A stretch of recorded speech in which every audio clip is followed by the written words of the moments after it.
Well, it's good to see y'all here. That means it's game week. I think our team is tired of practicing and probably ready to play. They probably think they're really ready to play. I'm not sure they are. Our opponent is a whole lot better than anybody's probably going to give them credit for. They have a couple things going for them. Their offense is very experienced coming back, and they've scored a lot of points, and I assume they're going to be better this year because most of their starters are coming back. They have 7 starters from California on their team, so I'm sure that's a little extra incentive. We've got several of them from close by here, one from San Diego, and a couple of them from the Inland Empire, and a couple from L.A., so I'm sure they have some extra motivation. But the biggest trouble is they're a really good football team, and we're going to have to play well to win. In your thought process, how much did you, or maybe even your players, reflect on how tough it was to get past Sac State previous year, and then you're looking at another team from that same area? Well, obviously the coaches have thought about that. I don't think players think about those kind of things. I mean, it's hard to remember being a player, but I think their age group, they get over things really quickly. They forget things. All they remember is they won. And that's the most important, is to win, but that's all they remember is winning. And they look forward to playing. They don't see all the pitfalls that coaches see. So what do you remember? That it was a very difficult situation, and we were lucky to win the game. Do you see any shades of that, though, in what you face this time around? Obviously, this team's... Well, this team is better than Sac State was last year. This team coming in, Weber State's a much better football team than the Sac State team that played here last year.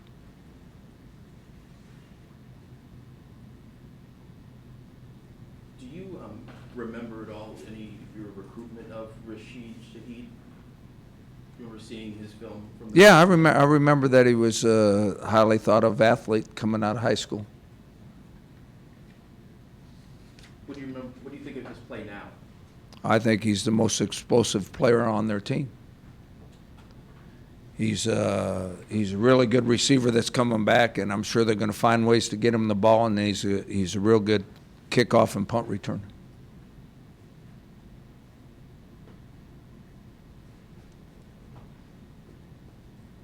With the new offense, what's your expectations for how long it'll take to kind of start clicking on all cylinders? I don't have any time frame. I hope it's right from the beginning. I mean, we've practiced a lot. If you count spring practice and fall camp, we've been in that offense a long time now. And to be honest with you, I think our quarterbacks are more comfortable in what we're doing now than they were what they were doing in the past. So I think whenever your quarterback's more comfortable, you expect better things on offense. The biggest question mark going to be how the receivers do in the offense? Biggest question is that we're able to take advantage of the numbers game. That if they don't put enough guys close to the box, that we're able to run the ball, and if they put enough guys in there, we're able to throw and catch it. I don't know if it has anything to do with specific group, receivers or offensive linemen or running backs. It's that we're able to take advantage of a number situation. Crowd with the Sky Show, your thoughts on what that adds to the atmosphere and how much it helps? Well, it's always nice to have a big crowd, and I think if it's a home crowd, it gives you some advantages. If things don't go very well, the crowd can get you back into it, and if things are going really well, the crowd can keep the momentum going. So whenever you have a big crowd, it's a pleasure for our players to play in front of a big crowd, and I think if it's a home crowd, it makes a huge difference. Coach, you said earlier at media day that the biggest concern on defense was the defensive line. How have they progressed as a group? I think that's the biggest concern on our team right now. I think that we're inexperienced. We've made some progress, but we're not near good enough to be a really good defense. Coach, Weber State's 21-6 over the last 2 years, and you've mentioned this is a team that's getting overlooked. But what is your message to the team, just about not overlooking these guys, because this is a school that gets overlooked a lot, Weber State?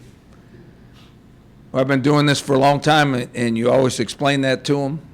You always show them on film how good the opponent is. You never know if you get through to this age group or not. We'll find out on game day whether they understand that or not. Do you think it means anything to them when they see FCS rather than FBS in front of the team? I don't know if it does or not. You have to ask them because in reality, they're looked on the exact same way when we play Power 5. And I don't think it makes a darn bit of difference to our team that we're playing a Power 5 team. Well, I guess Weber State doesn't really care that they're playing us either. So everybody that makes that a big deal, that's not in their minds. That's ridiculous. I mean, it's the same deal whenever we play the Power 5 teams. Are they overlooking us? They better not.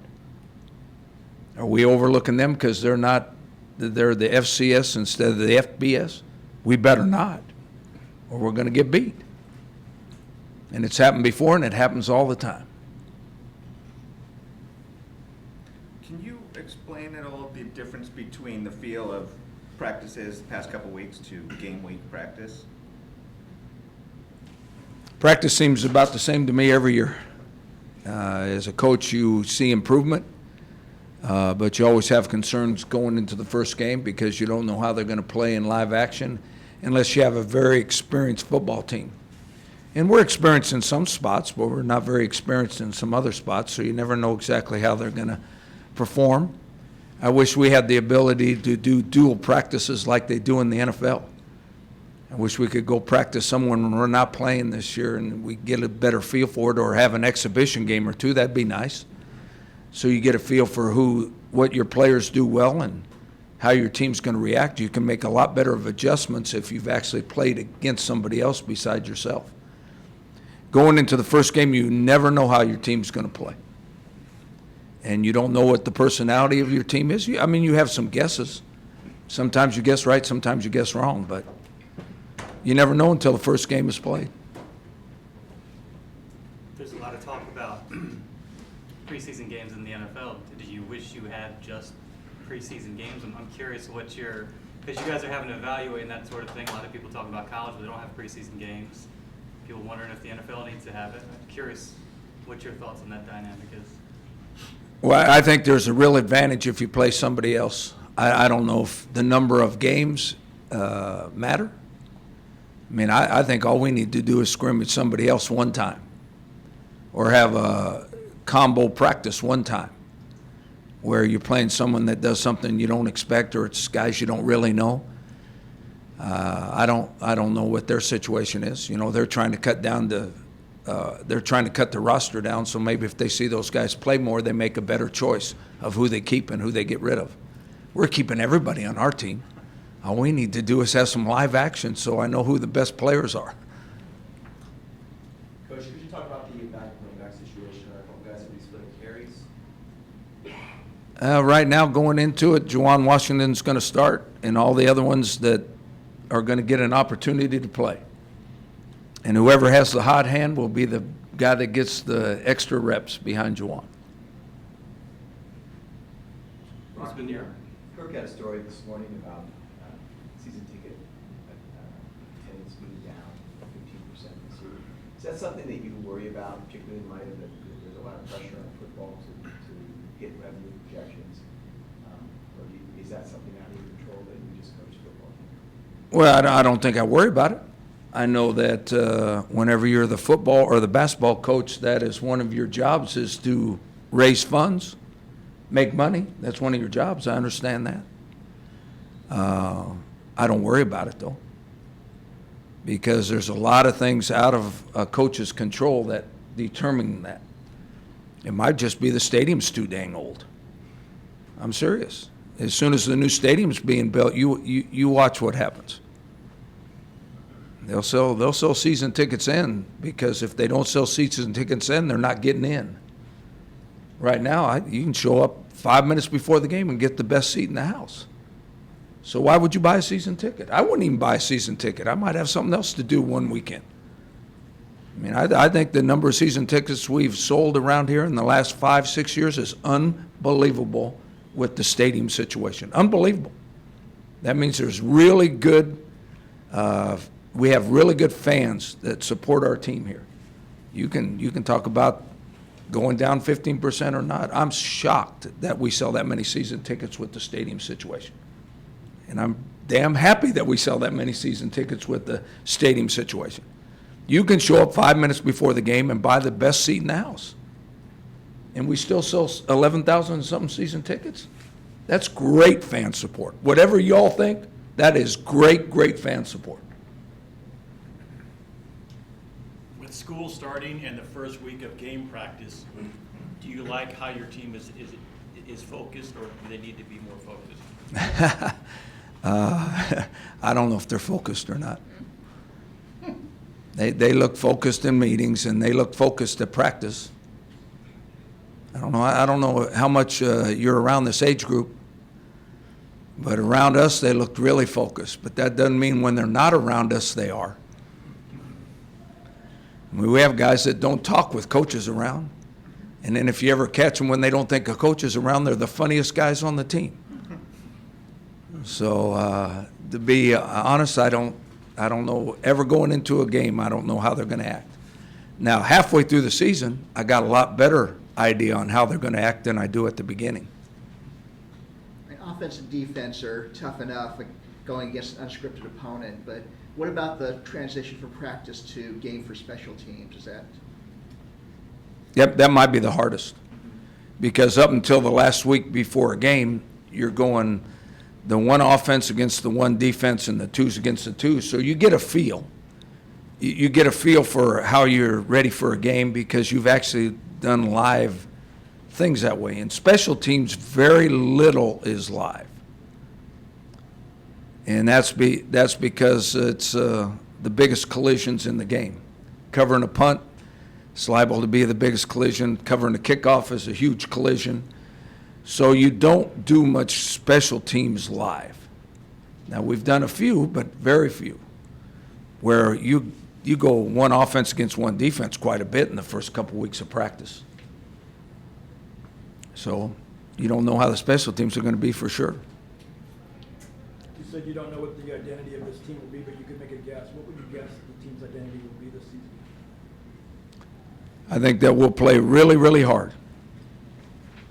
And I think the attitude is really good. And I think what they've done in the offseason, the way they've handled the offseason changes and the way they've handled the way we've changed practice, which means we've worked harder and we've been more physical, they've handled that really, really well. So this team deserves to have success. Whether they will or not, we'll find out. I know I had mentioned at an off-season press conference, you sent a message by benching some players on the bowl game that no player, no game is too important for rules to be broken. Did the players, in terms of their attitude, you think that taught a lesson to the players that they've learned during the preseason practice? I don't think that makes a difference because the players in our program know if they don't do right, if they do something wrong, they're not going to be around. There's no question. You ask any one of our players, they know exactly what's going to happen. So I don't think that's a change. But I think we worked them harder this year than we have the last couple years. We demanded more of their energy, more of their time, more of their sacrifice, and they handled it really, really well. So they got a good attitude. I hope it's rewarded with some wins. What have you seen out of Ryan Agnew just in the course of camp in the preseason? I think since we put him in the shotgun 90% of the time, I think he's a whole lot more comfortable than he was under center. And that's because he did it since he's been in Little League. And the offense, the numbers and all that we're trying to take advantage of, that's exactly what he did in high school. So I think he's more comfortable, which means he should play better. How did Billy Dunkel earn that starting spot? He's the best. He's one of the best 5 offensive linemen, just by his performance. That's the only way you earn a spot around here is by performance. Not by reputation, by performance. What did he show you? What did you see? Well, now he's not the biggest guy on our team anymore, but I mean, he's the biggest guy on our team up until we got a walk-on that weighs 400 pounds. But Dunk's the biggest guy on our team, and he's a pretty good athlete, and he has a strong, at the point of attack, he's really strong and punches well. And all he had to do was learn a few techniques and what his assignments were, and he's turned out to be the kind of player we thought he would be when we recruited him.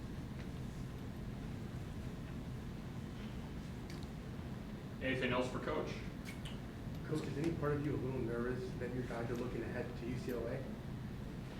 I'm not nervous about that at all. Am I nervous? I'm really nervous. But I'm not worried about that. I'm worried about how we're going to play.